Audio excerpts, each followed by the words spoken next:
반갑습니다. 북튜브 책임전가입니다. 읽을만한 책을 골라 독자 여러분에게 소개시켜드립니다. 오늘 소개해드릴 책은 글쓰기를 시작한 분이라면 읽어야 하는 존 가드너의 소설의 기술입니다.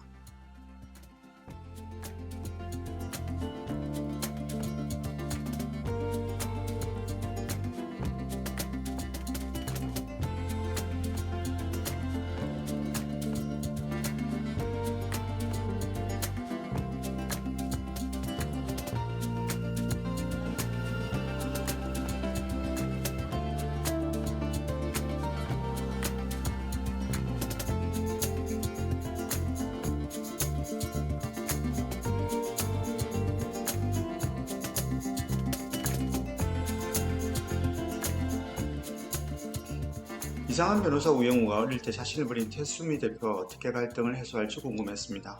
고등학생 엄마 아빠가 되어버린 현우와 영주가 그들의 아버지를 어떻게 설득할지, 과연 아이를 낳게 될지 그림이 그려지지 않았습니다. 연속해서 몇 년 동안 꼴찌를 기록한 드림즈 구단을 어떻게 우승으로 이끌지, 구단을 해체하겠다는 모기업의 업무에 단장은 어떤 지략을 펼칠지 의문스러웠습니다. 드라마 이상한 변호사 우영우, 우리들의 블루스, 스토버리거의 이야기입니다.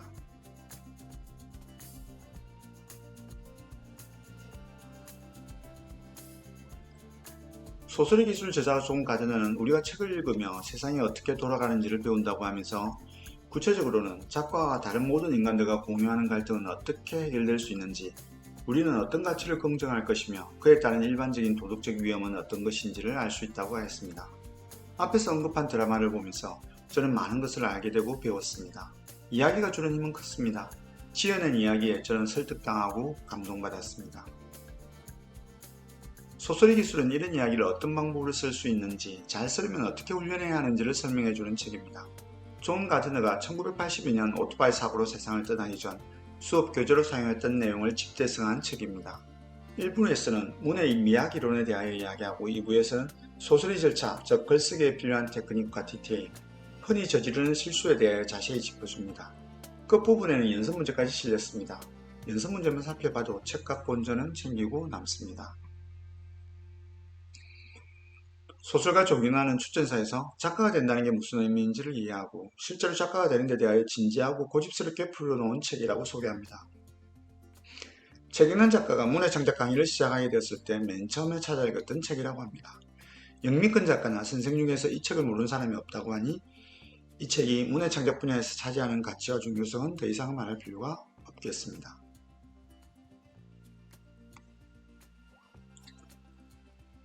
책 내용에 대해서 조금 더 소개하겠습니다. 스토리 구성법, 플롯을 짜는 법, 캐릭터 배경, 관점의 선택에 대하여 출간된 소설의 문장과 구성을 예시로 들어가면서 이야기합니다. 어떻게 긴장감을 조성해서 독자들에게 다음 순간을 기다리게 만들고 붙잡아두는지 알려줍니다. 여기에는 글자 그대로의 언어 혹은 상징적인 언어의 풍요로움을 통해 놀랄만한 인식의 정확성을 통해 혹은 이전의 중요한 순간들을 상기시킴으로써 일어나는 주제적 정서적 효과의 심화를 통해 흥미롭게 만들 수 있다고 합니다. 저자는 여러 문장을 예시로 들어줍니다. 저자가 소설 이론에서 가장 중요하게 생각하는 개념을 소개하겠습니다. 그것은 생생하고 연속적인 가상의 꿈이라는 개념입니다. 작가는 극화된 사건을 만들어냄으로써 우리에게 상황, 배경, 캐릭터, 사건을 볼 수 있게 하는 신호를 보냅니다. 생생한 장면은 어떻게 구성되는가? 충분한 디테일을 제공해야 합니다.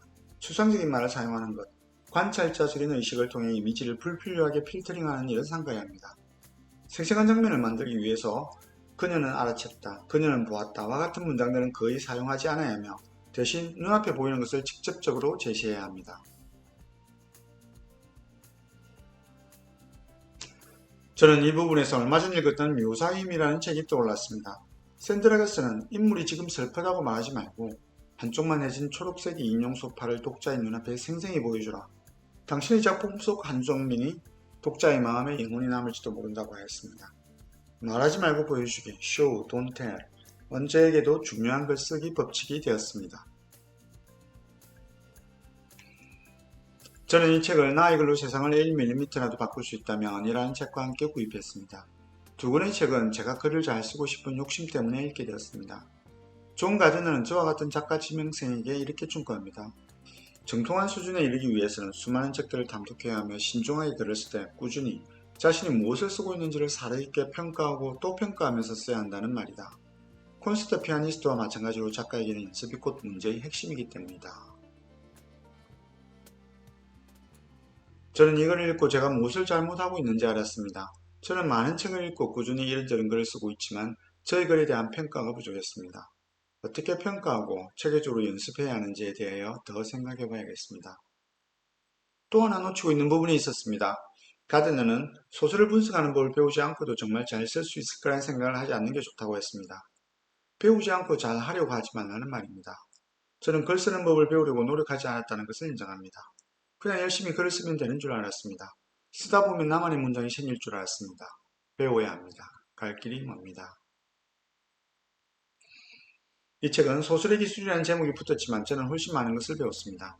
저자는 모든 작가가 자신의 작품이 절망에 빠진 사람에게 읽힐 수도 있고 혹은 그것을 읽는 사람이 죽으려는 마음을 품게 될 수 있다는 사실을 알고 있어야 한다고 충고하면서 작가들이 자신도 모르게 어떤 피해를 끼칠 수 있을지를 늘 생각해야만 하고 피해를 끼치지 말아야 한다고 강조했습니다. 저자는 예술은 힘이 세다고 확신했습니다. 마찬가지로 나쁜 예술도 힘이 세다고 말했습니다. 어릴 때 자기를 버린 어머니와 어떻게 화해를 해야 하는지, 고등학생 엄마 아빠의 행동과 그 주변 사람은 어떻게 해야 하는지, 작가가 들려준 이야기는 시청자들의 생각에 그리고 행동에 적잖은 영향을 미칩니다. 머리와 가슴 속에 가라앉은 생각과 감동을 글로 끄집어낸다는 것은 얼마나 조심스러운 일인가에 대하여 생각해보는 계기가 되었습니다.